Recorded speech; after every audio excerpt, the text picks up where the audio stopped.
Hello. आज हम जो पेपर रिव्यू करने लगे हैं वो हमारा है related to concept drift in data stream mining, और ये बेसिकली एक लिटरेचर रिव्यू है। और सबसे पहले हम एब्स्ट्रैक्ट को देख लेते हैं। ये जो पेपर हमारे पास है बेसिकली उसके अंदर भी कोई चीजें क्या डिस्कस की गई हैं, ठीक है। Recent year the availability of time series stream information has been growing enormously। अब आपसे कह रहे हैं कि जो टाइम सीरीज डेटा है वो बहुत ज़्यादा अवेलेबल हो गया है, ठीक है। और अवेलेबल होने के साथ साथ रियल टाइम डेटा से लर्न करना बहुत ज़्यादा इम्पोर्टेंट अटेंशन गेन कर रहा है, क्योंकि जो ऑनलाइन जो डेटा आता है, ठीक है, वो उसके अंदर एक चांस होता है जो उसकी डिस्ट्रीब्यूशन है वो चेंज हो जाती है, ठीक है। और उस चेंज इन डिस्ट्रीब्यूशन को हैंडल करते हुए आपने उसमें से इंफॉर्मेशन निकालनी है। तो ये जो आप हम बात करें कॉन्सेप्ट ड्रिफ्ट की, बेसिकली कॉन्सेप्ट ड्रिफ्ट आपके पास क्या है, वो हिडन कॉन्टेक्स्ट है आपके डेटा के अंदर जो आपके लर्निंग एल्गोरिथम को नहीं पता, ठीक है। अब क्लासिफायर जो क्लासिफाई करता है इंस्टेंसेस को, पास ट्रेनिंग इंस्टेंसेस को, तो बेसिकली डेटा स्ट्रीम में वही इंस्टेंसेस आपके पास टाइम के साथ साथ आते जा रहे होते हैं, ठीक है। जैसे जैसे टाइम गुजरता है वो आपके पास कोई एक पर्टिकुलर श्योरिटी नहीं होती कि वो अभी आएगा या अभी नहीं आएगा, ठीक है। तो क्या हो सकता है कि अगर कॉन्सेप्ट ड्रिफ्ट उसके अंदर आ जाती है तो आपका जो मॉडल है उसकी एक्यूरेसी गिर सकती है। तो इसलिए आपको क्या है कि जो ट्रेडिशनल क्लासिफायर्स थे वो नॉन स्टेशनरी डेटा के ऊपर नहीं चल सकते। तो यहाँ पर वो बात हो रही है कि रियल टाइम यूज के लिए जो आपके क्लासिफायर्स हैं उनको कॉन्सेप्ट ड्रिफ्ट को हैंडल करना चाहिए और अपने आप को टाइम के साथ अडॉप्ट करना चाहिए। जो रियल टाइम सिनेरियोज हैं उनमें हमारे पास सेमी सुपरवाइज्ड, अनसुपरवाइज्ड और सिनेरियोज ज़्यादा होते हैं, और हमारे पास mostly semi supervised unsupervised data से मतलब ही यही है कि बिल्कुल ना होने के बराबर या फ्यू लेबल हमारे डेटा के मौजूद होते हैं। तो बेसिकली यही मोटिवेशन हमारे इस पेपर इस सॉरी उनके पेपर में इस सर्वे करने को यही थी कि जितने भी एग्जिस्टिंग कॉन्सेप्ट ड्रिफ्ट डिटेक्टर्स हैं उनकी जो की पॉइंट्स हैं, उनके लिमिटेशंस क्या है और उनके एडवांटेजेस क्या हैं, उनको डिस्कस कर लें। अब हमारे पास इस पेपर के तो हमें समझ आ गई है, बट इस आर्टिकल के अंदर एंड पे आपको वो बता रहा है कि रिसर्च में, इस तरह की रिसर्च में आपको किस तरह के चैलेंजेस आ सकते हैं और जो आपका एडॉप्टिव मैकेनिज्म है वो आप किस तरीके से फर्दर इनकॉर्पोरेट अपने सिस्टम के अंदर कर सकते हो। तो इस पेपर में उन्होंने अपने कंटेंट के अंदर पहले हम इंट्रोडक्शन को देखेंगे, फिर किस तरह के कॉन्सेप्ट ड्रिफ्ट है और उन ड्रिफ्ट्स की क्या क्या टाइप है, और उन्होंने यहाँ इस पेपर के अंदर उसको 8 कैटेगरीज के अंदर फर्दर जो है पेपर को डिवाइड कर दिया हुआ है। और नेक्स्ट आपके पास कॉन्सेप्ट ड्रिफ्ट अडॉप्टेशन की अगर हम बात करते हैं तो अडॉप्ट करने में क्लासिफिकेशन, क्लस्टरिंग, फॉरगेटिंग मैकेनिज्म और विंडो मैकेनिज्म, ये क्या चीजें हैं। और लास्ट में उन्होंने concept drift mapping, concept evolution, shift और वोलेटिलिटी डिटेक्शन के जो रिसर्च के ट्रेंड्स इसके अंदर आ रहे हैं उनको डिस्कस किया है, और उन रिसर्च के अंदर क्या चैलेंजेस है आप पेपर को कंक्लूड करके उसके फ्यूचर वर्क्स भी, फ्यूचर डायरेक्शंस भी आपको दे दिए हैं। नाउ अगर हम मूव करते हैं इंट्रोडक्शन में, तो इस इंट्रोडक्शन में स्टार्ट में उन्होंने हमें यही समझाने की कोशिश की है, क्योंकि ढेर सारी एप्लीकेशंस हैं जो डेटा जनरेट कर रही हैं, तो डेटा की जनरेशन बहुत हाई रेट पे हो रही है और उसके जो वेलोसिटी है उस डेटा की वो बहुत ज़्यादा वेरी कर रही है।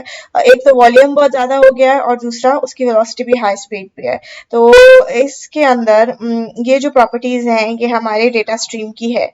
और डेटा स्ट्रीम होती क्या है कि अगर आपका सीक्वेंस ऑफ डेटा आ रहा है और उसके साथ टाइम स्टेप आपने इन्वॉल्व कर लिया है तो वो आपके पास कहलाता है क्या, डेटा स्ट्रीम। ये जो डेटा स्ट्रीम है, ये डिजिटल डेटा जो जनरेट हो रहा है उसकी कुछ इंपॉर्टेंट कैरेक्टरिस्टिक्स यही है कि उसके साइज का आपको नहीं पता, वो हाई रेट पे आ रहा है, उसकी वेलोसिटी बहुत वेरी करेगी और वो टाइम के साथ अपने आप को इवॉल्व भी करता जाएगा। और जब आपने इस डेटा को, इस तरह के डेटा को प्रोसेस करना है, आपके साथ एक और मसला आपको ये है कि आपके पास मेमोरी कॉन्स्ट्रेंट है, आप लिमिटेड मेमोरी के अंदर ही आपने इसको सॉल्व करना है। फिर उसके बाद डेटा स्ट्रीम क्योंकि अब फाइनाइट हमारे पास नहीं आ रही, ठीक है, और हमें नहीं पता कितना डेटा भी रहता है, तो हाँ, साथ के साथ आपका डेटा आता है और आपने उसको साथ के साथ प्रोसेस करना होता है, ठीक है। अब हमारे पास बेसिकली बहुत सी एडवांसमेंट हो चुकी है इस चीज को डील करने के लिए। इस जो एप्लीकेशंस जो हमारा vast amount of data generate कर रही है, इसको भी डील करने के लिए टेक्नोलॉजी एग्जिस्ट करती है। बट ये कि अब आपने जो डेटा जनरेट हुआ है इसको हैंडल अपनी रियल टाइम एप्लीकेशन में भी करना है, ठीक है। As one hardly has a chance to look to the data before it process. अब ये इंपॉर्टेंट चीज है कि जैसे ही डेटा आया आपने उसको देखना है और आपने उसको साथ के साथ आपने बफर करना है, या अगर लिमिटेड टाइम है उसको प्रोसेस करने के लिए, ठीक है। अब डेटा स्ट्रीम में अभी हमने ऊपर बात की थी मेमोरी का कॉन्स्ट्रेंट है, ठीक है। तो इस वजह से आपने उसको अपने रिक्वायर्ड स्टोरेज के अंदर ही प्रोसेस करना है, ठीक है। और अनलाइक ट्रेडिशनल जो आपकी मशीन लर्निंग होती थी रादर देन स्ट्रीम लर्निंग, अब क्या है, वहां तो डेटा आपका सिस्टम में स्टोर था और डेटा स्ट्रीम यहाँ पर आपकी मेन मेमोरी में होती है, ठीक है। तो अगर आपने ये जो डेटा स्ट्रीम है इसको हैंडल करना है तो इसकी प्रॉपर्टीज भी आपको सही से पता होनी चाहिए। तो डेटा स्ट्रीम में हमने ऊपर बात की थी कि नॉन स्टेशनरी डिस्ट्रीब्यूशन, यानी उसके डिस्ट्रीब्यूशन के अंदर चेंजेस आएंगे जो आपके मॉडल को नहीं पता, तो वो टाइम के साथ आ सकते हैं और आपके मॉडल को उसके अंदर कैपेबिलिटी होनी चाहिए कि वो उसको डील करे। तो यहाँ टेबल 1 के अंदर उसने वो वेरियस एस्पेक्ट्स बताए हैं ट्रेडिशनल डेटा माइनिंग के और डेटा स्ट्रीम माइनिंग के, जो आपको यहाँ डायग्राम टेबल को देख के समझ आ जाएगा। तो हम टेबल पे जाते हैं तो ऊपर वाली जो आपकी रो है वो ट्रेडिशनल डेटा माइनिंग को बता रही है और नीचे डेटा स्ट्रीम डेटा माइनिंग के बारे में आपको बताएगी। तो पहले है जिसपे वो कंपेयर करें नंबर ऑफ पासेस, क्योंकि ट्रेडिशनल डेटा माइनिंग में हम मल्टीपल पास करके डेटा को भेज सकते थे, यहाँ आपने एक सिंगल पास में ही उसको करना है। टाइम रिक्वायरमेंट ये है कि अनलिमिटेड नहीं है आपके पास, वहाँ जो ट्रेडिशनल था उसमें तो अनलिमिटेड था, यहाँ आपने रियल टाइम में करना है और पीछे आपके पास इतनी मेमोरी की भी रिक्वायरमेंट का नहीं मसला था, यहाँ पर स्ट्रीम माइनिंग में है।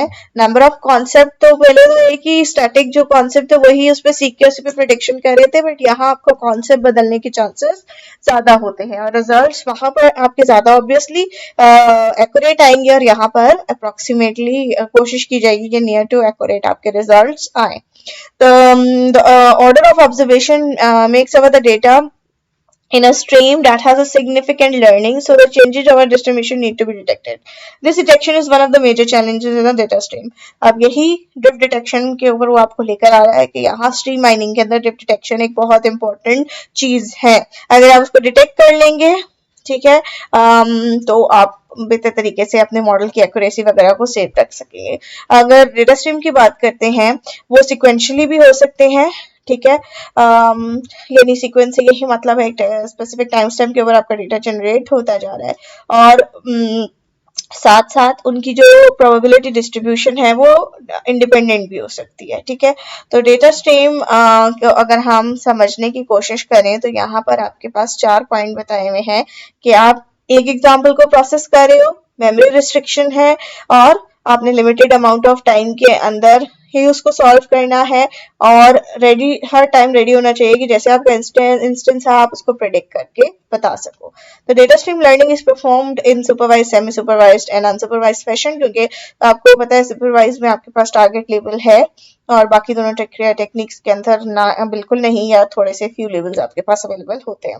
तो यहाँ नीचे फिगर 1 में आप देखोगे कि वो आपको एक एब्स्ट्रैक्ट व्यू दे रहा है कि डेटा स्ट्रीम में किस तरीके से मॉडल्स अपने आप को बिल्ड करते हैं। तो यहाँ उसने 3 स्टेप्स में लिखा हुआ है। पहला उसमें मॉड्यूल है इनपुट मॉड्यूल, जिसमें इंस्टेंसेस आते जा रहे हैं और एल्गोरिथम उसको प्रोवाइड करता जा रहा है इनपुट को, और इनकमिंग इनपुट के ऊपर वो मेमोरी में स्टोर करेगा और सब्सिक्वेंटली नेक्स्ट जो उसका है पार्ट उसके अंदर ये मॉडल उस पर लर्न करेगा।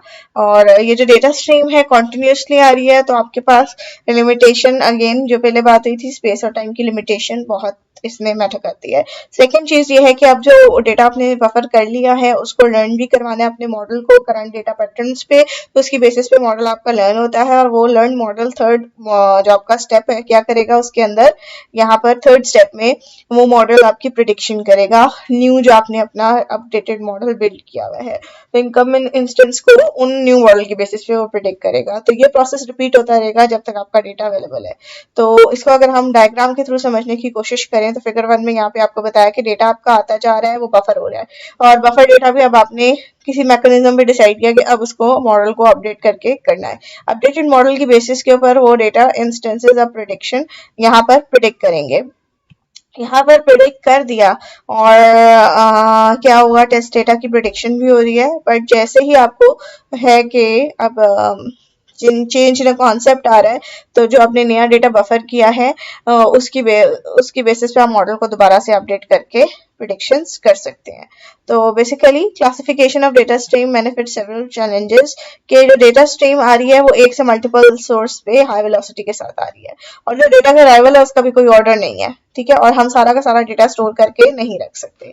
तो अब क्या है, जैसे स्पीड और साइज को कंसिडर किया जाए तो ये ऑब्वियसली नॉन स्टेशनरी डिस्ट्रीब्यूशन की सबसे बड़ी प्रॉब्लम है, ठीक है। अकॉर्डिंग टू रिसर्चर ये प्रॉब्लम तकरीबन सॉल्व हो ही गई है, ठीक है।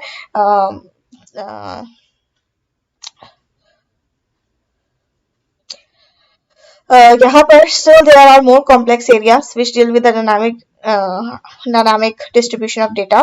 अब वो कौन से और पार्ट्स हैं जिसकी वो बात कर रहा है, उनको यहाँ पर उसने कहा है कि अब जो ठीक है, हाँ, बहुत डेटा स्पीड में आ रहा है, ऑर्डर नहीं है, ये वगैरह, इसके ऊपर बहुत बातें होती नहीं है, बट ये जो कॉन्सेप्ट का चेंज है ना, इसके ऊपर अभी तक इतने नहीं बात हुई। लास्ट टिकट से उस पर लिखा हुआ था कि काम हो रहा है, और इसके समझाने के लिए इन्होंने हमें फर्दर एक एग्जांपल ऐसे दिया है कि जो हम ऑनलाइन मूवीज देखते हैं, फॉर एग्जांपल हम नेटफ्लिक्स पे देख रहे हैं, तो ओवरऑल जो सारी मूवीज का जो डिस्ट्रीब्यूशन होगी वो तो सेम होगी, ठीक है, बट नीचे लिखा still the conditional distribution of existing movies for the user might change. अब एक यूजर के लिए उसकी डिस्ट्रीब्यूशन चेंज होती रहेगी। अब मैंने जैसे हमने एनिमल मूवी देखी, that is a fusion of south and north movies.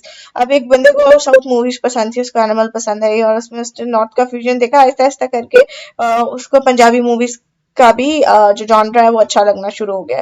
तो क्या होगा कि उसको अच्छा, ठीक है, ये फाइटिंग और ये चीजें उसको अच्छी लग रही हैं, साउथ की फाइट के साथ साथ उसको ये पंजाबी फाइट भी अच्छी लग रही है, या फिर कुछ एक्सटर्नल फैक्टर्स हो सकते हैं, उसके दोस्तों में साउथ मूवीज के बजाय पंजाबी की मूवीज की तरफ जाने का दिल करना शुरू कर दिया। तो आप क्या करते हो, आप स्विच कर जाते हो due to the changes in a concept our real time data.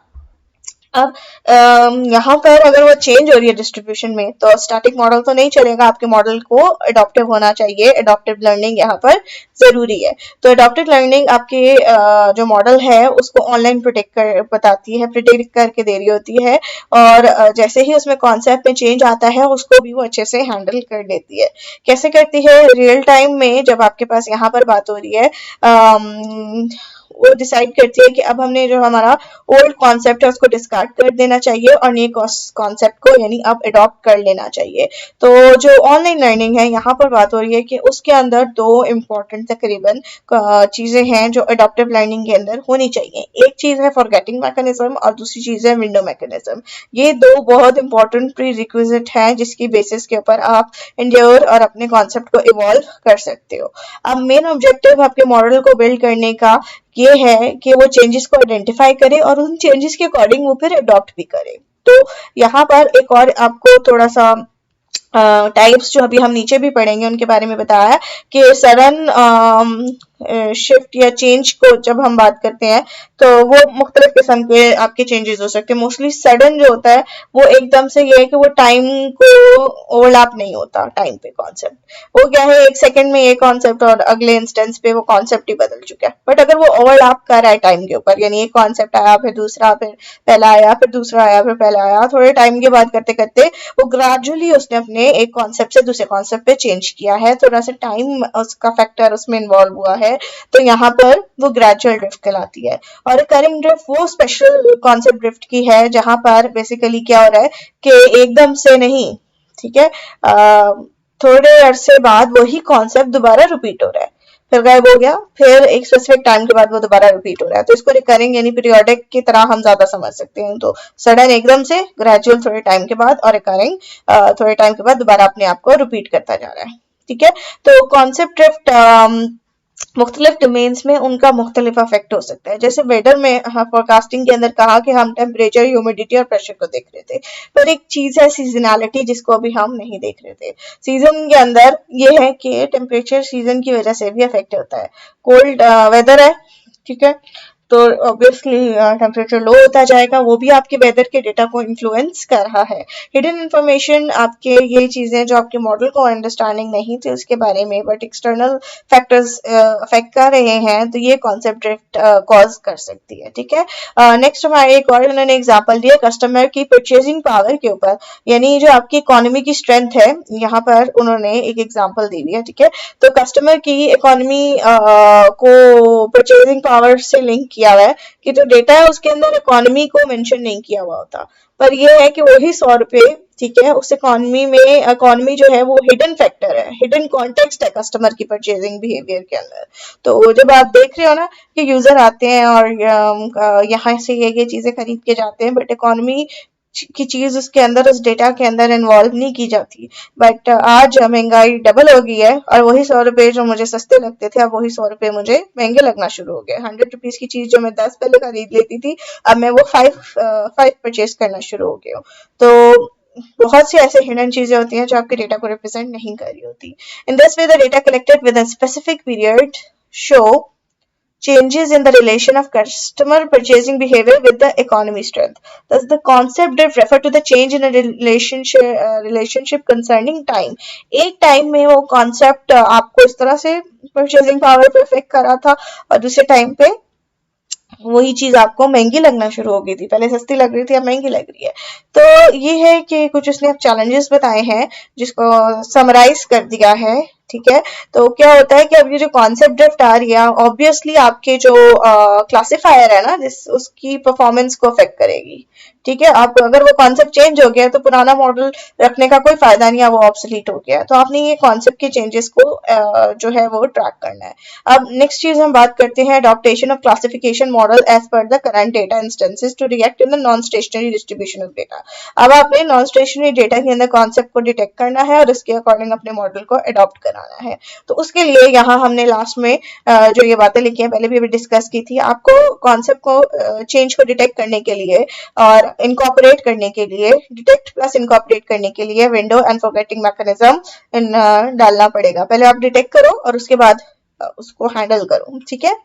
तो ड्रिफ्ट डिटेक्टर सॉरी यहाँ पर इंट्रोडक्शन के अंदर ही यहाँ पर उन्होंने मेंशन किया है कि डिफरेंट रिसर्च जो है have build different algorithms to detect the changes in the data stream. अब मुख्तलिफ ड्रिफ्ट डिटेक्टर के एल्गोरिथम मौजूद हैं, जिसमें से वो अगर मैं समराइज करके बताऊं तो यहाँ पर 3 की बात हुई है कि एरर, जो आपके क्लासिफायर के एरर के ऊपर वो कोई कैलकुलेशन कर रही है कि एरर गिर रहा है तो ड्रिफ्ट आ गई है, या 2 डिस्ट्रीब्यूशंस को कंपेयर करके बता रहा है कि ये दोनों सेम नहीं है, या फिर उस मॉडल की एक्यूरेसी चेक करता है कि वो एक्यूरेटली प्रिडिक्ट कर रहा है या नहीं कर रहा। अगर वो डिग्रेडेशन आ रही है डिस्ट्रीब्यूशन के एक्यूरेसी के अंदर, डाउन हो रही है, तो इसका मतलब है कि वो भी लिंक करती है, एरर आपका बढ़ रहा है, वो भी लिंक करती है कि कोई ना कोई मॉडल आपका अब सही से काम नहीं कर रहा, ठीक है। और इसके अलावा कभी कभार वो फेलियर, नॉइज और आउटलायर्स की वजह से भी डिग्रेड कर सकता है। तो यहाँ पर the distinction among them is necessary to detect actual concept in the incoming data stream. अब आपने एक चीज याद रखनी है कि जो एक्चुअल कॉन्सेप्ट है उसको पहले आपने डिटेक्ट करना जरूरी है, और जो चेंज हो रहा है कब कैसे किस पोजीशन पे चेंज हो रहा है वो हमने डिटेक्ट करना है। सो क्लासिफायर की एक्यूरेसी अगर आपकी रिड्यूस हो रही है तो डिस्ट्रीब्यूशन में चेंज आ रहा है, ठीक है। यहाँ पर चेंज पॉइंट का जिक्र किया गया है कि एक स्पेसिफिक चेंज पॉइंट से पहले और बाद में डिस्ट्रीब्यूशन में चेंजेस आ रहे हैं। The online algorithm finds the most recent change in stream accordingly accommodate their model। अब यहाँ पर आप देख रहे थे डेटा इंस्टेंसेस वापस इनपुट पे जा रहा, तो वो ये है कि मॉडल की परफॉर्मेंस पे वो चेक कर रहे होते हैं। आप चाहो तो इनपुट पे डिस्ट्रीब्यूशंस कंपेयर करके चेक कर सकते हो कि चेंज आ रहा है, चाहो तो आप इस मॉडल की परफॉर्मेंस के किसी मैट्रिक्स के ऊपर भी आप ड्रिफ्ट को डिटेक्ट करके बता सकते हो। नेक्स्ट हमारे पास रियल टाइम लर्निंग पे बात हो रही है। तो जैसे जैसे अभी ऊपर हमने बात की अडॉप्टिव लर्निंग का मकसद यही है कि जैसे जैसे इंस्टेंसेस आ रहे हैं उसके अकॉर्डिंग हमारा मॉडल अडॉप्ट होना चाहिए। जो कि अडॉप्टिव लर्निंग इंक्रीमेंटल लर्निंग की ही एक एक्सटेंशन है, ठीक है। तो इंक्रीमेंटल लर्निंग के अंदर क्या होता था कि मशीन लर्निंग का ही फर्दर है कि जैसे जैसे आप क्या कर रहे हो, इनपुट को रीड कर रहे हो, उसमें से कुछ आपने अपनी इंफॉर्मेशन नॉलेज जो निकालनी है डेटा से निकाल ली, उसके ऊपर लर्निंग एल्गोरिथम परफॉर्म किया और अकॉर्डिंगली मॉडल को अडॉप्ट कर लिया। ऑब्वियसली इंक्रीमेंटिंग लर्निंग एक डायनामिक टेक्निक है, सुपरवाइज और अनसुपरवाइज दोनों मेथड के लिए है। मोस्टली जब आपकी मेमोरी की लिमिटेशंस होती हैं, ठीक है, और यहाँ पर आप देखोगे कि जो it is applied where the memory size is overflowed because of the limited memory size. ठीक है, ये बात तो हमें समझ आ गई कि अडॉप्टिव लर्निंग जो कि इंक्रीमेंटेड लर्निंग की एक्सटेंशन है, वहां पे भी यही प्रॉब्लम थी। नेक्स्ट वो कह रहे gradual data stream is coming over time. अब जो आहिस्ता आहिस्ता करके बढ़ता ही जा रहा है ना, डेटा का साइज कम तो नहीं हो रहा, ओवरफ्लो हो चुकी हुई है मेमोरी, बट डेटा का साइज अभी भी बढ़ता ही जा रहा है। तो इस चीज को कैसे हैंडल करना है वो भी हम यहाँ पर रेफर करेंगे। There are many incremental learning algorithms, जैसे कि इंक्रीमेंटल एसवीएम, ठीक है, 2001 के अंदर चौवनबर्ग, मैं नाम नहीं लेती, it's difficult to pronounce these names। तो इंक्रीमेंटल सपोर्ट वेक्टर मशीन 2001 के अंदर, और डिसीजन ट्रीज की इंक्रीमेंटल फॉर्म 1991, एएनएन और डिसीजन रूल्स, ये हमारे पास मुख्तलिफ इंक्रीमेंटिंग लर्निंग के एल्गोरिथम इन ईयर्स में प्रपोज हो चुके हैं। तो ड्रिफ्ट डिटेक्शन क्या है, वो फाइंड कर रहा है उस पोजीशन पॉइंट के अंदर जहां चेंज आ रहा है, तो वहां पर आपने अपने बेस लाइन को, जो आपका ओल्ड मॉडल था, उसको उसकी एक्यूरेसी ओवरऑल इंप्रूव करने के लिए क्या करना है, रिप्लेस कर देना है नए मॉडल से। तो यहाँ पर न्यू मॉडल से रिप्लेस कर देना है। Generally the drift detector are configured with fully label data. There are usually two different base classifier, namely naive Bayes and Hoffman encoding, Hoff according tree। ये बेस क्लासिफायर्स इसलिए लिए जाते हैं क्योंकि इनकी इम्प्लीमेंटेशन मोस्टली मोआ फ्रेमवर्क है drift detectors के लिए। आप गूगल पे सर्च करेंगे तो उसका लिंक आ जाएगा, वहां पर इनकी पहले से इम्प्लीमेंट हुई है, तो हम इनको अपना बेस मॉडल कंसिडर कर लेते हैं। नेक्स्ट हमारे पास आ रहा है concept drift detectors are used to find the drift near its occurring point. वो पॉइंट ही हमने फाइंड करना है। Several synthetic and real time data are used to verify the working of different drift detectors. अब आपके मोआ tool के अंदर भी आप सिंथेटिक भी जनरेट कर सकते हैं ड्रिफ्ट डिटेक्शन, और आपके ऑनलाइन वेबसाइट्स पे भी, मोआ की वेबसाइट पे भी है, और ऑनलाइन हार्वर्ड यूनिवर्सिटी की वेबसाइट्स, आपको गिटहब पे भी या सिंथेटिक डेटा भी मिल जाएगा। और ऑब्वियसली आपके रियल डेटा के अंदर भी ड्रिफ्ट एग्जिस्ट करती है, बट वो लेबल डेटा आपको एनोटेट मोस्टली करवाना पड़ता है। The contribution of the paper art is broadly categorize the concept of detector and identify the new categories such as similarity and dissimilarity based methods, significance analysis based method, decision boundary based method। ये ऊपर अभी हमने देखा था कि इस paper के अंदर उन्होंने कैटेगराइज किया हुआ है कॉन्सेप्ट ऑफ डिटेक्टर को 8 कैटेगरीज के अंदर, और उनके ऑर्डर के अंदर नीचे उन्होंने ऑर्डर के अंदर नीचे अपने की पॉइंट्स, लिमिटेशंस और एडवांटेजेस भी बताए हुए हैं, और सजेस्ट किया है जो आपके ट्रेंड्स हैं, चैलेंजेस हैं कॉन्सेप्ट ड्रिफ्ट डिटेक्शन के अंदर, स्ट्रीम एनवायरनमेंट के अंदर, और जो फ्यूचर डायरेक्शंस हैं उनको भी। और अब हम नेक्स्ट चलते हैं, नेक्स्ट पार्ट पे। हम पेपर की डिवीजन को नहीं देखते, आप पढ़ लेना। Concept drift detection, concept drift detection के लिए पहले समझना जरूरी है कि कॉन्सेप्ट ड्रिफ्ट क्या होती है। तो जो आपकी डेटा स्ट्रीम है, कॉन्टिन्यूस टाइम सीरीज का डेटा आ रहा है और उसकी लेंथ बहुत लंबी है, ठीक है। तो ऑनलाइन मेथड हमें चाहिए ताकि हम लर्न कर सकें इन डेटा स्ट्रीम्स को। अब नॉर्मली जो हमारे पास डेटा स्ट्रीम्स आ रही हैं, उसको हैंडल करने के लिए अभी ऊपर हम बार बार जिक्र कर चुके हैं कि टाइम और स्पेस हमारे पास बहुत छोटा है compared with a batch processing, जिसमें आप मल्टीपल स्कैन्स भी कर सकते थे। तो real time non stationary data distribution has only one scan. तो कौन सा ड्रिफ्ट कब अकर करती है, जब चेंज आता है आपकी डिस्ट्रीब्यूशन के अंदर। सपोज आपका डेटा था एक टी टाइम स्पेन के ऊपर और उसका एन लेवल था, ठीक है, और यहाँ पर आपको वो इंस्टेंस वाइज समझाने की कोशिश की है, ठीक है। और हर इंस्टेंस में m फीचर वेक्टर था, ये इस तरीके से, ये उसके अंदर उसका फीचर वेक्टर है। नेक्स्ट अब वो कह रहा है the corresponding attribute values at time step is described as this. अब इसको मैप करने के लिए, इसको समझने के लिए हम इन सारी चीजों को इकट्ठे देखते हैं। हम अगर रिवर्स में समझे तो ये आपकी क्लास लेवल है C, ठीक है, और हर ये मतलब y लेवल है, और हर x के अगेंस्ट कोई y उसकी अगर लेबल डेटा है तो एग्जिस्ट करता है, तो y जो है यहाँ पे वो C से रिप्रेजेंट यानी क्लास लेवल है, और x आपकी इनपुट है, और x के अंदर a ऑफ i से लेके a ऑफ m तक आपके पास उसका हर एक का फीचर वेक्टर मौजूद है, ठीक है। तो इसी तरह उसको रिप्रेजेंट किया हुआ है कि आप ऊपर वाले को से मैप करो तो a of i t time step के ऊपर j of t till j of t यानी वहां j से शुरू हो रहा है टिल m तक जा रहा है, तो हर एक की अलग अलग वैल्यूज होंगी, तो उसको मैप करके आपको जनरली बताया हुआ है। अब अकॉर्डिंग टू बेस थ्योरम हम क्या करते हैं, फाइंड करने की कोशिश करते हैं कॉन्सेप्ट ड्रिफ्ट को, और ये पेपर बहुत अच्छा, आप इसको रीड करिएगा, और उन्होंने ये सिंपल जो बेस थ्योरम की बेसिस पे कॉन्सेप्ट ड्रिफ्ट डिटेक्ट करके बताई है। अगर तो क्लास लेवल के अंदर चेंज आ रहा है तो उसको हम कहते हैं क्लास प्रायर प्रोबेबिलिटी में चेंज।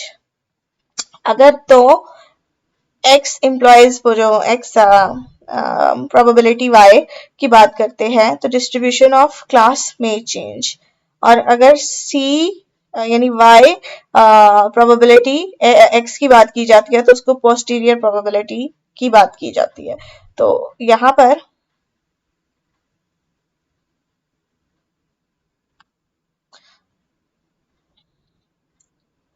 कुछ आपको एक विजुअलाइज्ड करके ना कॉन्सेप्ट ड्रिफ्ट के बारे में बताया हुआ है कि ओरिजिनली यहाँ तक का डेटा का क्लास लेवल सर्कल था और यहाँ तक के डेटा का क्लास लेवल रेक्टेंगुलर था, और अगर तो y में कोई फर्क नहीं आया, क्लास की जो उसने बाउंड्री निकाली हुई थी सेपरेट करने के लिए वो सेम है, डेटा के अपने x के अंदर डिफरेंसेस आ रहे हैं, तो वो वर्चुअल ड्रिफ्ट है।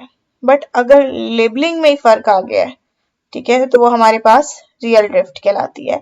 तो इसको समझने के लिए आपको प्रोबेबिलिटी थोड़ी बहुत पढ़नी पड़ेगी, तभी आपको क्लास पर प्रोबेबिलिटी डिस्ट्रीब्यूशन में चेंजेस और पोस्टीरियर प्रोबेबिलिटी डिस्ट्रीब्यूशन क्या होती है ये समझ आएगा।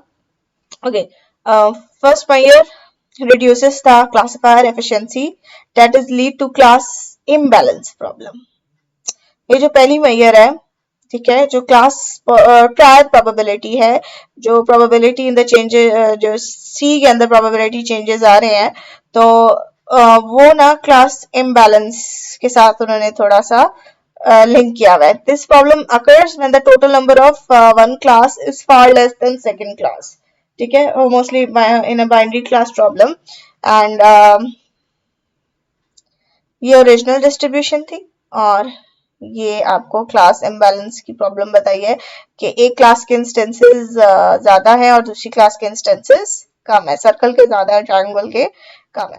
तो नेक्स्ट उसने हमें आगे फर्दर बताया है, और real drift happened in the third major, और थर्ड मेजर किसकी बात हो रही थी, पोस्टीरियर प्रोबेबिलिटी, C यानी y implies x, ये जो है आपके पास रियल कॉन्सेप्ट ड्रिफ्ट है, जो posterior probability distribution of a class membership, यानी y लेवल ही आपका यहाँ पर उसकी जो डेफिनेशन थी वही बदल गई है, ठीक है। हम अभी बात कर रहे थे वर्चुअल की और रियल ड्रिफ्ट की, तो मेन डिफरेंस जो सेकंड थी वो हमारी वर्चुअल ड्रिफ्ट को ही रेफर कर रही है कि अभी भी डिसीजन बाउंड्री चेंज नहीं है, यहाँ पर जो डिस्ट्रीब्यूशन में चेंजेस आ रहे हैं वो आपके x with respect to c, यानी आपके डेटा के अंदर एक्स एक्सिस के डिस्ट्रीब्यूशन में चेंजेस आ रहे हैं और वो आपकी डिसीजन बाउंड्री को अफेक्ट नहीं कर रहे। बट थर्ड केस में जो हम बात करना चाह रहे हैं वो रियल ड्रिफ्ट की, कि डिसीजन बाउंड्री ही आपकी यहाँ पर चेंज हो जाती है। सो अगर हम नेक्स्ट चाहते हैं तो यहाँ पर लिखा हुआ है generally the concept formalizes in term of label, intention and extension. तो कॉन्सेप्ट को अगर हम समझना चाहते हैं तो इसमें लेबल, इंटेंशन और एक्सटेंशन तीन बहुत इंपॉर्टेंट चीजें हैं।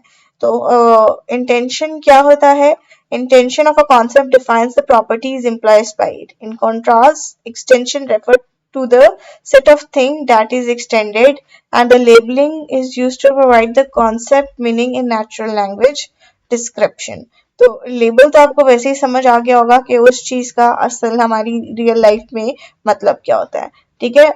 और एक्सटेंशन रेफर करती है set of thing that it extends, यानी वो जो चीज से बन के निकल रही है उसको रेफर किया जा रहा है, ठीक है। और इंटेंशन जो उसकी प्रॉपर्टीज हैं जो वो डिफाइन कर रहा है।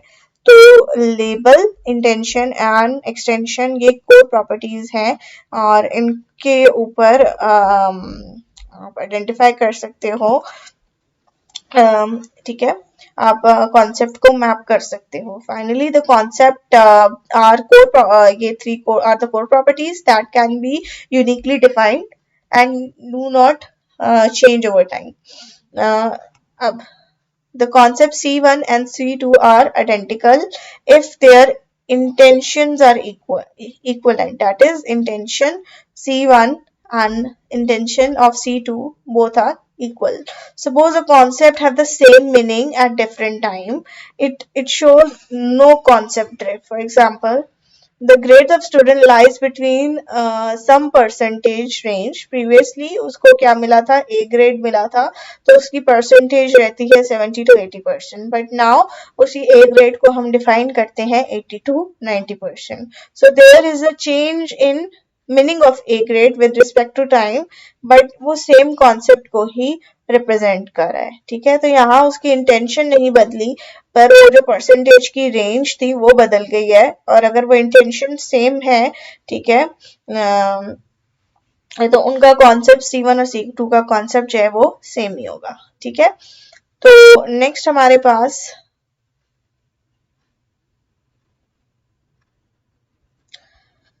टाइप ऑफ ड्रिफ्ट की बात की गई है। कॉन्टिन्यूस है, डिस्ट्रीब्यूशन इनकी चेंज होती है अगर ये आपका डेटा नॉन स्टेशनरी ऑब्वियसली। तो ये जो चेंजेस हैं, ठीक है, उनको हमने कहा हम रियल और वर्चुअल कॉन्सेप्ट में मेजरली टू में डिवाइड कर सकते हैं। कुछ रिसर्च डिफाइन करते हैं class prior as one of the drift, and drift can be, जो क्लास प्रायर किसकी बात हो रही है, इसकी P of C, यानी यहाँ पर जो आपका फर्स्ट केस था, फर्स्ट मायर्स, ठीक है। और मोस्टली ये आपके लेके जाती है क्लास इम्बैलेंस प्रॉब्लम की तरफ लेके जाती है, ठीक है। तो यहाँ पर ये जो चेंजेस है आपके डेटा के अंदर वो रियल और वर्चुअल हो सकते हैं, और मोस्टली जो रिसर्चर्स हैं वो क्लास प्रायर को ही as one of the drift कहते हैं। और ये किस तरह की हो सकती है कि सडन, ऊपर बात की थी, ग्रेजुअल या इंक्रीमेंट या फिर रिकरिंग, या एक ब्लिप भी हो सकता है इन term of speed of change in a concept. However, the blip represents quick and sudden change. So sorry, मेरी बेबी को कॉफ हो रही। अगर तो ये ब्लिप क्विक था और सडन था एक कॉन्सेप्ट के अंदर, तो हम इसको आउटलायर कह सकते हैं स्टेशनरी डिस्ट्रीब्यूशन के अंदर। तो जनरली हम इस आउटलायर को ड्रिफ्ट नहीं कहते, ठीक है। तो फिगर 3 and 4 के अंदर हमें डिफरेंट टाइप ऑफ ड्रिफ्ट का बताया हुआ है। अच्छा, यहाँ पर फ्यूजन ऑफ एग्जिस्टिंग क्लास थोड़ा समझना मुश्किल है, बट नॉवल क्लास आप बड़ी आसानी से समझ सकते हैं कि कोई नई थर्ड पार्टी क्लास आ रही है। बाकी सारी डायग्राम्स हमने देखी और फिगर 4 भी अभी हम यहाँ पर देख लेते हैं। तो फ्यूजन को समझने से पहले हम ये थोड़ा सा देख लेते हैं कि यहाँ टाइम जा रहा है, आपका क्लास 1 है और ऊपर क्लास 2 है, एकदम से चेंज आया कॉन्सेप्ट के अंदर। और यहाँ टाइम के साथ क्लास 1 थी, फिर क्लास 2 को उसने बीच में कहा उसको, फिर वापस 1 का, फिर आहिस्ता आहिस्ता से 2 का, तो थोड़ा टाइम लगा उसके चेंज आने में। इंक्रीमेंटल के टाइम के साथ वो वहां पे चला गया। रिकरिंग के वो अपने आप को थोड़े टाइम के बाद रिपीट करता है। तो जो रियल ड्रिफ्ट है वो भी हमने पहले भी बात की थी, वो पोस्टीरियर प्रोबेबिलिटी यानी P ऑफ यानी X probability of Y probability given X in a real concept drift. It represents a change in the target complex with the same value of attribute as before. आपके जो यहाँ पर जो real की बात की है उसमें, सॉरी किधर गया, ये रहा, आप अगर सॉरी यहाँ पर रियल को देखेंगे तो जो अपने एक्स की प्रोबेबिलिटी थी वाई के हिसाब से वो तो सेम रही है, ठीक है, पर जो बाउंड्री थी, डिसीजन बाउंड्री थी, वो आपकी यहाँ पर बदल गई है, ठीक है। और due to the decision boundary are effective, तो ये आपके मॉडल परफॉर्मेंस तो जायरी में अफेक्ट करेगा। वर्चुअल कब होती है, ठीक है, जबकि क्लास कंडीशनल यानी this one without affecting the posterior probability, और डिसीजन बाउंड्री सेम रहती है, स्टिल आपके डेटा की डिस्ट्रीब्यूशन में सेम क्लास के अंदर ही चेंजेस आना शुरू हो जाते हैं। मोस्टली हम क्लास इम्बैलेंस की प्रॉब्लम को कहते हैं, where total number of data in a class is much less than the CJ in that case of two class classification problem. For example, in fraud detection, the fraudulent transaction can be 1% of data from another side. तो वो जो आपकी नॉर्मलीज होती हैं, जो ऐसे normal users नहीं होते, उन ऑब्वियसली उनकी तादाद फ्रॉड से, वो फ्रॉड वाले केसेस जो है बेसिकली वो बहुत कम होंगे। तो ये क्लास इम्बैलेंस की आपको यहाँ पे एग्जांपल दी थी। क्लास प्रायर जो पी ऑफ आई की बात कर रहे हैं, ठीक है, क्लास प्रायर के अंदर this kind of lead to different phenomena, class imbalance, new class emergence जिसकी अभी बात की थी, और ये जो अभी ऊपर हमने छोड़ा हुआ था एग्जिस्टिंग क्लास फ्यूजन, यानी दो मर्जिंग, यानी एक क्लास के अंदर, ठीक है, डेटा पॉइंट्स कहीं मर्ज होना शुरू हो गए हैं, ठीक है। तो class prior is not an independent drift. यहाँ पर the class imbalance causes virtual drift where there is no change in the decision boundary, और ये तीन अभी हमारी रहती हैं।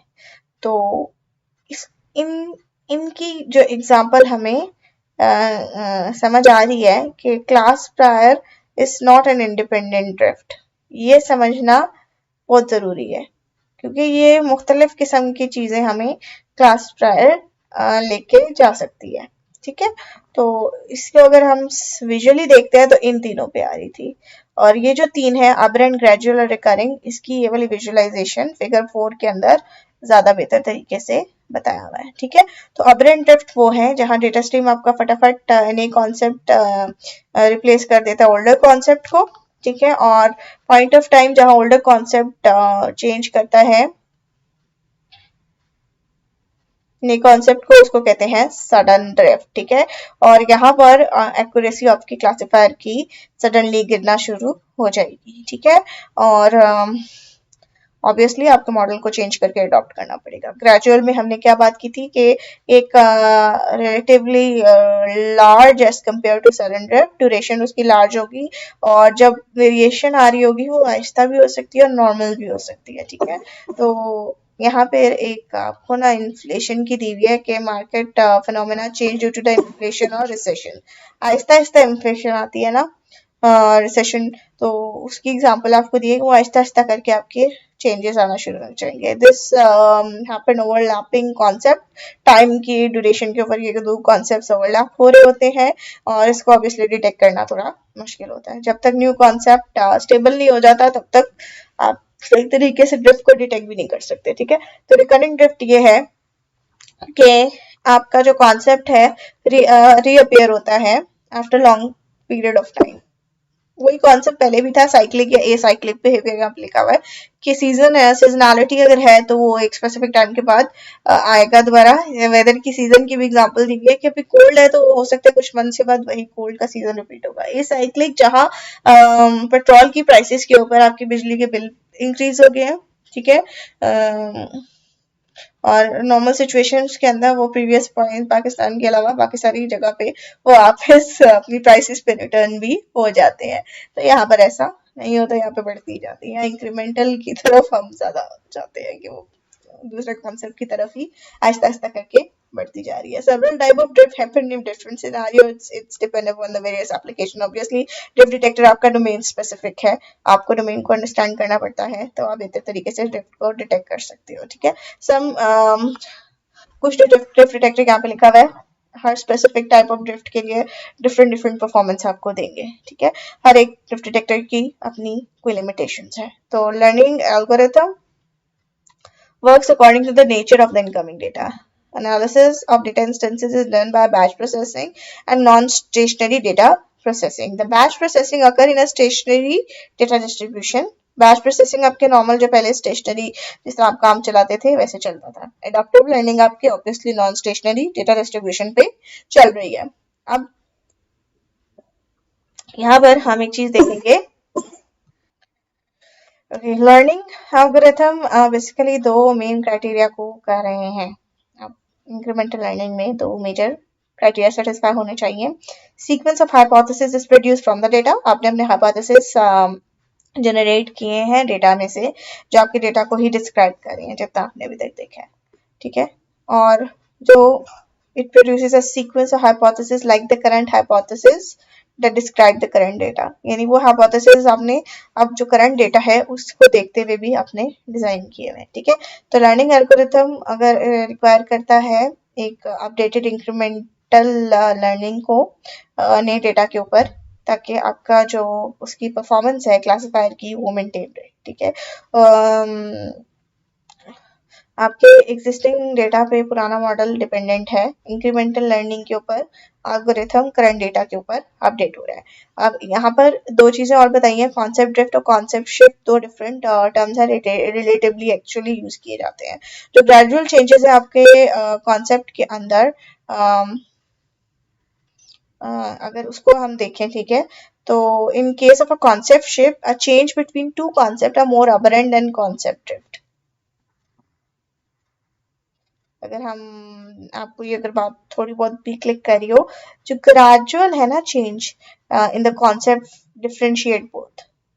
यानी अगर कॉन्सेप्ट शिफ्ट है तो वो जो चेंज होगा दो कॉन्सेप्ट के दरमियान वो कॉन्सेप्ट शिफ्ट के अंदर ज्यादा अबरेंट होगा कॉन्सेप्ट ड्रिफ्ट की जगह. The distribution changes is generally observed in the data stream. It occurs due to the sampling change और अ शिफ्ट और a virtual concept drift in the data. जो अगर डिस्ट्रीब्यूशन की चेंजेस आ रहे हैं वो नॉर्मली आपके वर्चुअल ड्रिफ्ट से रिलेटेड या शिफ्ट से रिलेटेड होते हैं. ठीक है. तो distribution of data means that the change is happening underneath. And the other possibility of distribution changes is to modify the current model where the model error rate may no longer be consistent with the new data distribution even if the concept remain the same. अब इसको समझने के लिए अगर हम इसको summarise करें तो ये जो शिफ्ट और ड्रिफ्ट का वर्ड है हम इकट्ठे इस्तेमाल करते हैं. और ग्रेजुअल ड्रिफ्ट में शिफ्ट में सॉरी जो चेंज है वो थोड़ा ज़्यादा फास्टर होता है ड्रिफ्ट से. ठीक है. और ये जो चेंजेस हैं डिस्ट्रीब्यूशन के अंदर ये आपके मॉडल को नज़र नहीं आ रहे होते. और सेम कॉन्सेप्ट आहिस्ता आहिस्ता वापस पिछला भी है और नया भी है तो उनमें ये मॉडल को अपडेट करना पड़ता है. ठीक है. चाहे वो अभी वाले कॉन्सेप्ट पे इतना अच्छा नहीं कर रहा हो बट आपने उसको अपडेट करना है ताकि वो नए वाले कॉन्सेप्ट के ऊपर बेहतर तरीके से परफॉर्म करके आपको दे सके. So there exist some fundamental limitation. ठीक है. क्या लिमिटेशंस एग्जिस्ट करती हैं? पोजीशन को डिटेक्ट नहीं कर पाते. ठीक है. और फॉल्स अलार्म इसकी वजह से ज्यादा हो जाते हैं और आपके मॉडल की एक्यूरेसी कॉम्प्रोमाइज हो जाती है. ऑब्वियसली जो डेटा स्ट्रीम है उसका बिहेवियर को एनालाइज करने की भी लिमिटेशन है. क्या लिमिटेशन है ऊपर हमने पहले भी जिक्र किया है कि मेमोरी इतनी ज्यादा नहीं है. ठीक है. और प्रोसेस करने के लिए टाइम आपके पास बहुत कम होता है. ठीक है. न्यू सैंपल्स जैसे जैसे आ रहे हैं आप उसको तभी बफर करोगे. और यहाँ पे लिखा है less time to learn from the training samples for the label prediction of a new sample using an existing classifier. तो अगर आप एग्जिस्टिंग क्लासिफायर के थ्रू लेवल प्रिडिक्ट कर रहे हो तो ऑब्वियसली एक्यूरेसी कम होगी. ठीक है. Less time to learn from training samples. अब आपने जो लर्न करना है वो डेटा जो बफर किया वो भी लिमिटेड डेटा है उसमें से आप इतना अच्छा लर्न भी नहीं कर सकते. ठीक है. For level less time to learn from the training sample हो गया.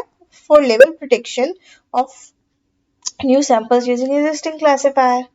तो उसको अपडेट करने के लिए डेटा भी कम है और अगर अपडेट नहीं करते तो एग्जिस्टिंग क्लासिफायर को यूज करते हुए नए ट्रेनिंग सैंपल्स पे प्रिडिक्ट करना एक बहुत बड़ी प्रॉब्लम हो गई है. तो the prediction error of the level obviously आपकी एक्यूरेसी कम होती जाएगी. तो 2009 के अंदर जो सेबेस्टियो और गैमा ने कैटेगराइज किया है 4 मेजर कैटेगरीज के अंदर। उन्होंने कहा सिक्वेंशियल एनालिसिस, एडॉप्टिव विंडो और fixed cumulative window scheme and statistical method. तो ये 4 मेजर कैटेगरीज उन्होंने डिटेक्शन की मेथड को किया हुआ है। सिक्वेंशियल एनालिसिस जो है वो बेसिकली उन्होंने ये कहा है कोई इवैल्यूएशन मैट्रिक्स की बेसिस के ऊपर अलार्म देता है, जैसे क्यूसम और जो मैट्रिक मूविंग एवरेज और सिक्वेंशियल एनालिसिस बेस्ड मेथड। और जो दूसरा विंडो बेस्ड मेथड है वो कोई फिक्स विंडो या अडॉप्टिव विंडो के बेसिस के ऊपर डिटेक्ट करके आपको बता रहे होते हैं। It is usually summarising the old information and most recent information. The difference assessment between both information helps in detecting the drift. अब आप तो उनकी डिस्ट्रीब्यूशंस को कंपेयर करके आप ड्रिफ्ट को डिटेक्ट करके बता सकते हो। फिर एग्जांपल्स आपको दी हुई है विंडोज मेथड में एडवन है, एचडीडीएमए, डब्ल्यू टेस्ट और ए टेस्ट, तो उसकी वेरिएशंस है। तो statistical method are based on the statistical parameters.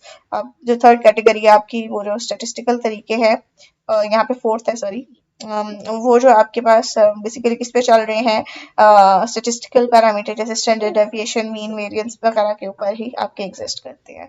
ठीक है, तो 2009 के अंदर Adriana, I guess, and introduce किया था optimum path forest classifier. It can handle a constant drift in 3 ways। Window based approach भी थी और वेट बेस्ड अप्रोच भी थी, और इसके अलावा क्लासिफायर इंसेंबल। विंडो बेस्ड में फिक्स और डायनामिक विंडो, और वेट बेस्ड अप्रोच का मतलब ओल्डर इंस्टेंसेस को डिस्कार्ड करते जाओ बेस्ड ऑन द वेट। और classifier ensemble, this classifier is based on a graph partitioning task. It defines the predefined agency relationship of a graph in which every node is encoded accordingly. अब इसको समझने के लिए हमें ये paper बड़ा deeply पढ़ना पड़ेगा, तो ये हमें ये बात सही से समझ आएगी कि ये जो क्लासिफायर किस तरीके से ग्राफ पार्टीशनिंग टास्क को इस्तेमाल करते हुए हमें करके दे रहा था। ठीक है, इंसेंबल कैसे चल रहा था उसका। और मोस्टली जो प्रिडिक्शन के अंदर इंसेंबल बेस्ड टेक्निक से ही होती है कि 3-4 मॉडल आप चला देते हो और जो कॉन्सेप्ट उसको, जो मॉडल उस कॉन्सेप्ट को बेहतर प्रिडिक्ट कर पाता है उसकी आप प्रिडिक्शन दे देते हो। पर इसको पढ़ के ही बेहतर तरीके से बताया जा सकता है। 2011 के अंदर उन्होंने डेवलप किया learner plus plus algorithm non stationary distribution को। ये भी एक इंसेंबल बेस्ड अप्रोच थी क्लासिफिकेशन के लिए, और it learns from the adjacent data batches. It can find a constant variable rate of drift as well as a cyclic और recurring drift. It can find the constant variable rate of a drift, मतलब एक कोई variable उन्होंने रखा हुआ था जो कितने रेट पे आपकी ड्रिफ्ट आ रही है, और जो मेरे ख्याल से ये भी डिटेक्ट काउंट रख रहा था कि साइक्लिक ड्रिफ्ट और रिकरिंग ड्रिफ्ट कितनी एग्जिस्ट करती है। It uses weighted majority voting and simultaneously adjusts the accuracy as per the current and previous environment. वही बात है कि मल्टीपल मॉडल्स आपके चल रहे हैं और मेजॉरिटी वेटिंग के ऊपर आपने डिसाइड किया किसकी एक्यूरेसी करंट कॉन्सेप्ट को बेहतर तरीके से डील कर रही है, वो आपने फर्दर आगे पास आउट कर दिया है। This method give an improved result with no pruning of slower drift situation. Basically ये वाली बात मुझे भी इतनी अच्छी नहीं समझ आई, constant variable rate of drift कैसे फाइंड कर लेता है, क्योंकि वो चीज यहाँ पे फटाफट नहीं कर सकते, हमें पेपर डीपली पढ़ना पड़ेगा। मेरे ख्याल से डेटा को एनालाइज करके ही डिटेक्ट कर रही है। और 2011 के अंदर रिकरिंग कॉन्सेप्ट को डिटेक्ट करने के लिए उन्होंने क्या कहा है, much of the computation and memory intensive work is needed if a class is detected as a novel but recurring। अब नई क्लास डिटेक्ट हो गई है बट वो पहले भी आई थी और गायब हो गई थी। ठीक है, तो we know that label of instance is also labelling of instance is also a costly process. This novel class detection algorithm recall information about the previous classes. तो अपनी प्रीवियस पास्ट डेटा को भी मेरे ख्याल से अपने पास रख रहा था। तो it addresses various data stream issues such as increase false alarm rate, unnecessary use of human effort and additional computation effort. 2020 के अंदर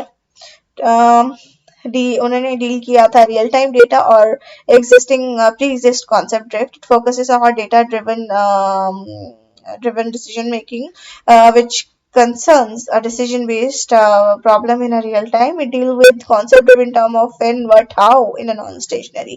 यही ड्रिफ्ट का सबसे इम्पोर्टेंट पैरामीटर होता है कि कब, कैसे, कहाँ ड्रिफ्ट एग्जिस्ट की। ठीक है। और अगेन यहाँ नहीं बताया हुआ किस तरीके से हो रही है, वो पेपर पढ़ के ही हमें पता चलेगा कैसे ड्रिफ्ट को वो कर रहा है। ठीक है। What defines the different type of drift present in the data stream and when and how the decision model adopt and examine the situation. अब यहाँ पर उन्होंने सारे ये बता दिए कि मोस्टली अनबाउंडेड लेंथ है आपकी, और ये वाली मेथड्स सॉरी प्रपोज किए, इन लोगों ने प्रपोज किए में हैं जो डील कर रहे हैं मुख्तलिफ किस्म के सॉल्यूशंस के साथ। और अब वो डोमेन पे भी डिपेंड करता है, जैसे यहाँ पर लिखा हुआ है थेफ्ट डिटेक्शन के ऊपर आपने एनर्जी डिस्ट्रीब्यूशन सिस्टम के अंदर करना है, या चर्न प्रिडिक्शन करनी है मोबाइल फोन कंपनी के फ्रॉड डिटेक्शन, ये सारी जगह अप्लाई हो सकती है। और बहुत से आपके बूस्टिंग और बैगिंग के adoptive with adoptive size holding tree, और ये मुख्तलिफ तरीके हैं जिसके थ्रू वो ऑलरेडी उनको डील कर रहे हैं।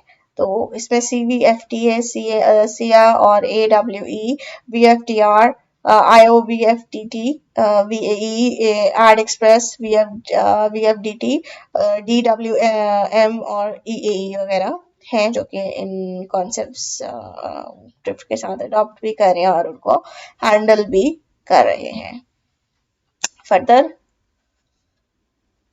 इनमें जो प्रॉब्लम थी कि वो नॉइजी डेटा को डील नहीं कर पा रहे। ठीक है। और due to the continuously generated real time data analysis बहुत इंपॉर्टेंट हो गया है इस कॉन्सेप्ट ड्रिफ्ट का।